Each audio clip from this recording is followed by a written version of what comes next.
The last video that I shot, I received an overwhelming response of support, and I want to thank everybody who messaged me, and thank you so much for being just amazing. So recently I was asked the question of what change in my transition, because we make many changes, was the one that I value the most. And that's like asking what part of a car is most important. Is it the radiator that keeps the engine cool? Is it the alternator? Is it the transmission? You know, it's like every part is interdependent. You need everything to make the car function. So what part do I value the most? It's very hard to decide. If I were to have to choose which one I value the very most, me personally, it would be my voice. When I first started my transition, I started taking hormones. I had a very masculine face, and you can see, if you look at side profiles of my face, you can see I have a pretty feminine face, pretty feminine features compared to where I once was. And hormones has done that. So I value hormones, you know. I think it's amazing the changes without doing any facial surgery at all. How I actually pass as a woman, and so I think hormones are amazing. Doing breast augmentation was also very amazing. I love the boobs. It really feminizes my figure, and there's been a lot of compliments, a lot of guys who talk to me and hit on me, and it's partway because of the boobs, but you know, it's like I said, with the vehicle, it's you put it all together, you need all the parts to make it run efficiently, and so each part of transition has been very important to me.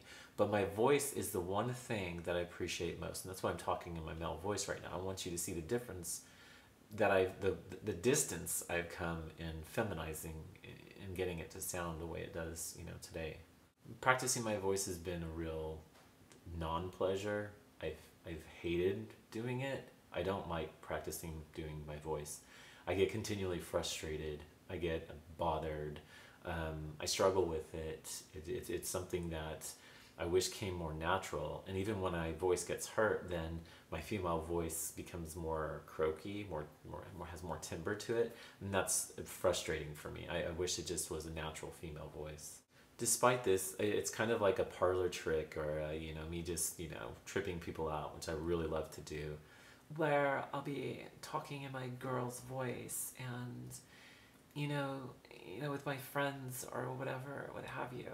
And so we're having a conversation, and then suddenly I just bust out with my guy voice in the middle, and then go right back to my girl voice.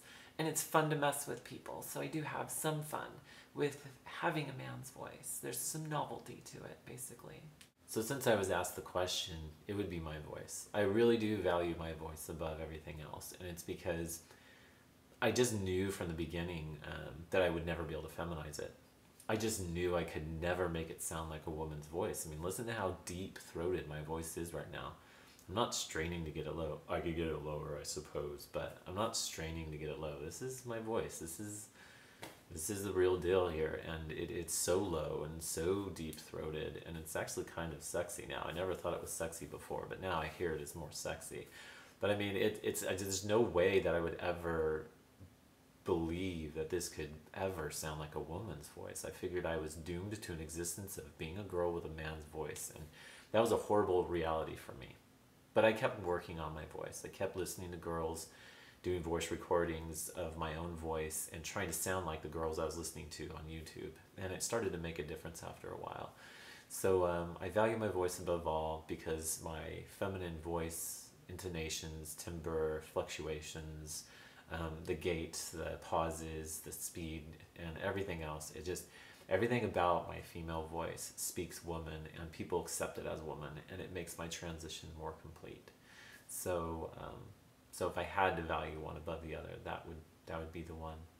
Anyways, so thanks for watching my video. I think that you guys, with the support you gave me in my last video, really made me feel loved, and really made me come a little bit more out of my funk that I'm in. So it still hurts. I'm really struggling, but thank you for being there for me and for being so wonderful. Thank you so much.